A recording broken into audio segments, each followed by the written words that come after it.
Pilocytic astrocytoma is typically slow-growing and a benign tumor that primarily affects children and young adults. And mainly the symptoms bring headache, nausea, and balance problems. But in some cases, life-threatening presentations such as brainstem compression and hydrocephalus may occur, which warrants urgent intervention.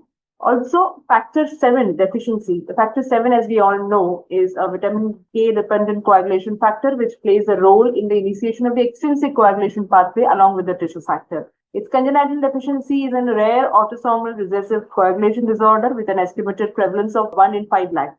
So here, I want to present a similar case of a pilocytic astrocytoma with congenital factor VII deficiency along with the brainstem compression and hydrocephalus in a child that we managed at our institute. Coming to the patient demographics, this was a 5-year-old male child of Latin American origin. He was a resident of Dominican Republic. He came to our institute via our neurosurgeon, Dr. Cherian.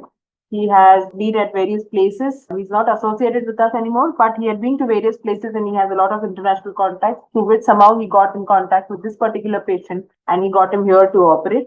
This child came with a chief complaints of immobility of both lower limbs since 5 to 6 months and also recurrent vomiting and headache since 1 month.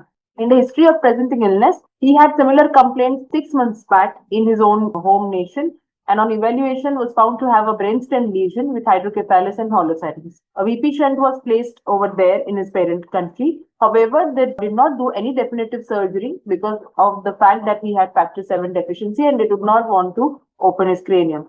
Progressively, however, the child developed weakness in both lower limbs over 6 months with the loss of bladder and bowel sensation, and now he was a bedridden child with no bladder bowel control.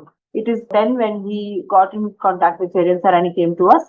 In the past history, the child was a known case of factor VII deficiency, which was incidentally found during a circumcision surgery that he underwent when he was 4 years old. On general examination, the patient was conscious, febrile, moderately built and oriented well with time, space and person. Weight must be approximately 20 kilos, length 130 centimeters. He had stable vitals. Star of right VP shunt was present above the right ear. Anterior abdominal wall was healthy. On airway examination, his mouth opening with 3 fingers. Malampatti, however, I could not comment because child could not sit up. He had no loose or missing teeth. His neck movements were adequate.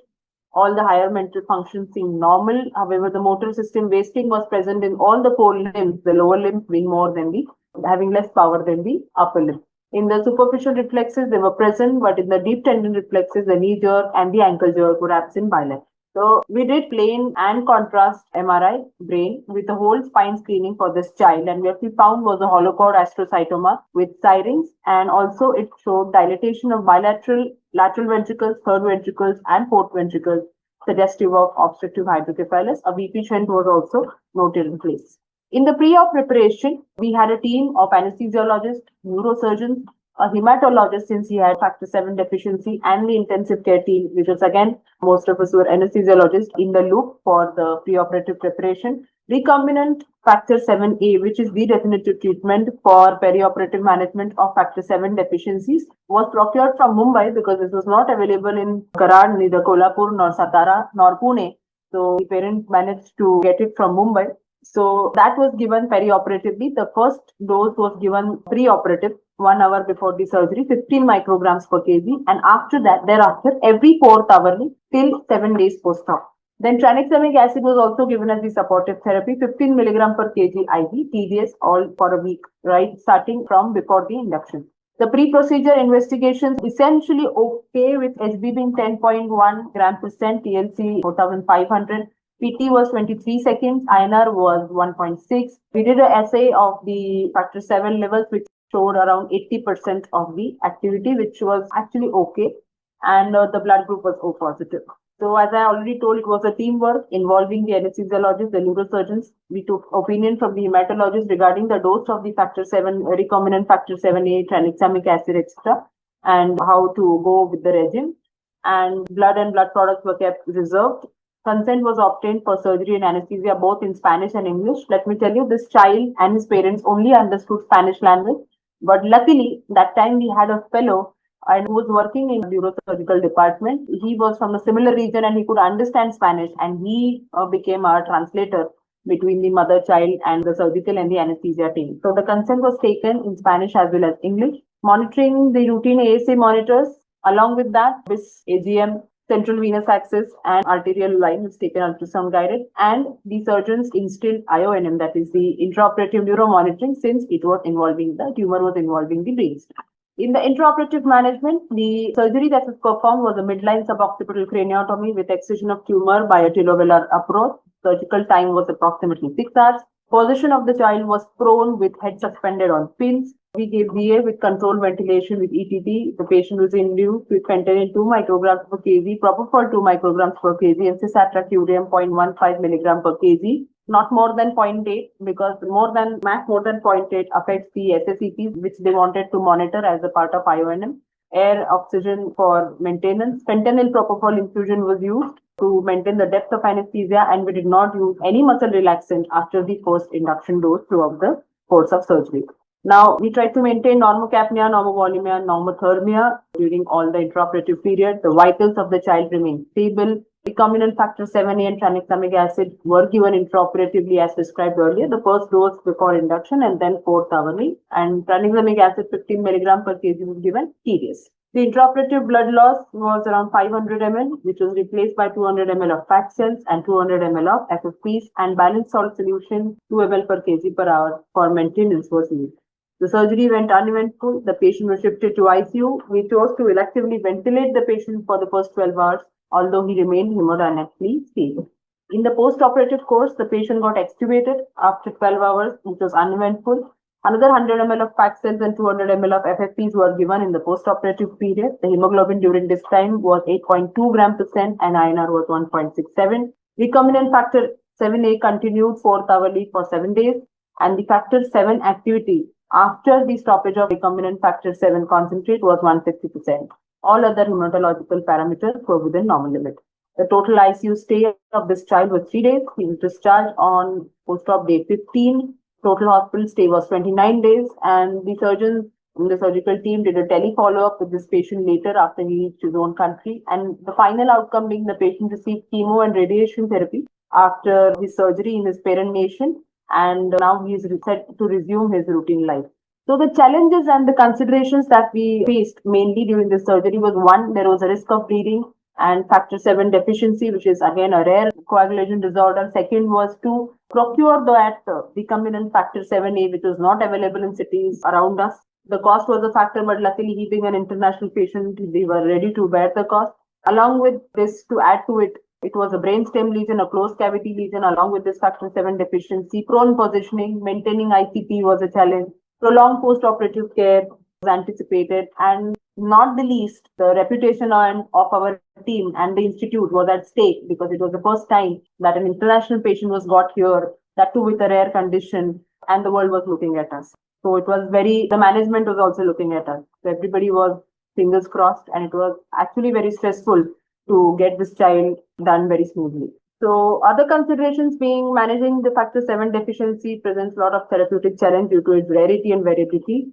Tranexamic acid we used was according to the British Society for Hematological recommendations, which said that for severe bleeding or major surgery major surgery with higher bleeding risk, we can consider factor VIIa. Along with that, we can consider tranexamic acid as well.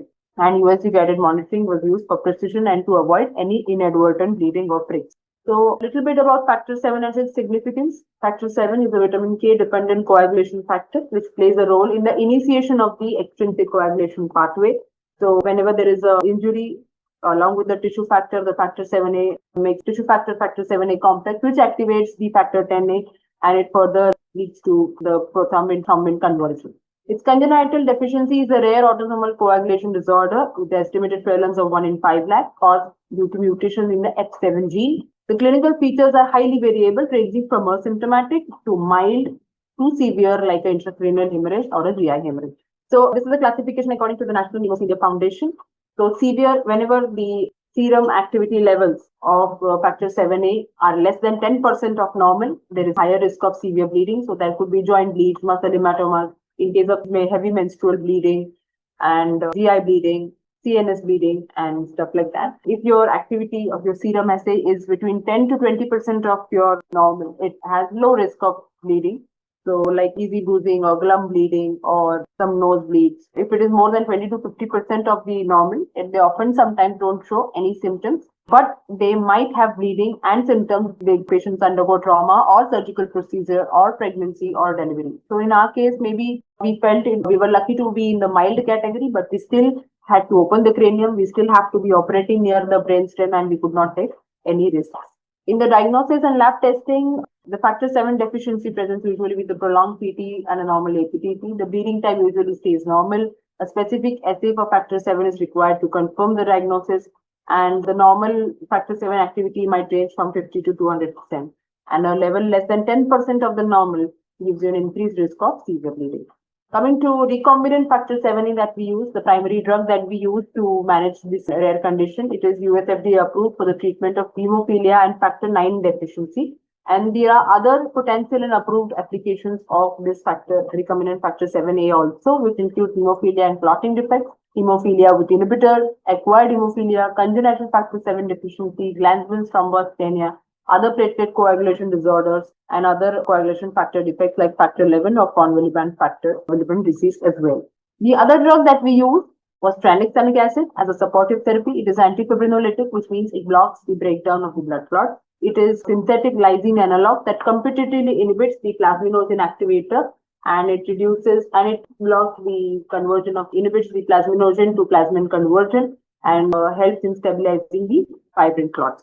So it is said to play an important role in hemophilia along with factor VII concentrate to control surgical bleedings. However, there are not too many direct studies where role of tranexamic acid in factor VII deficiency as such is studied in great depth. So this is one study that showed the management of factor VII deficiency. This is a single center experience. They did some 5 cases. 3 were having severe deficiency, 2 were having mild deficiency. If you note, in 3 patients, they required recombinant factor VII, same dose that we gave, 15 to 30 mics per kg during surgery due to the factor level and severity. The first doses were administered in the operating room just before the procedure, and the plasma half-life, and it was repeated after 3 to 4 hour intervals, as the plasma half-life of factor VII is around 4 to 5 hours. So one patient required FFP, no bleeding or thromboembolism was observed in this patient. The average length of hospitalization in the group was 4 days, and a little lesser for patients who received factor VII therapy. So more or less, when we try to study what people have done in these kind of rare cases, we were at par with what they were doing.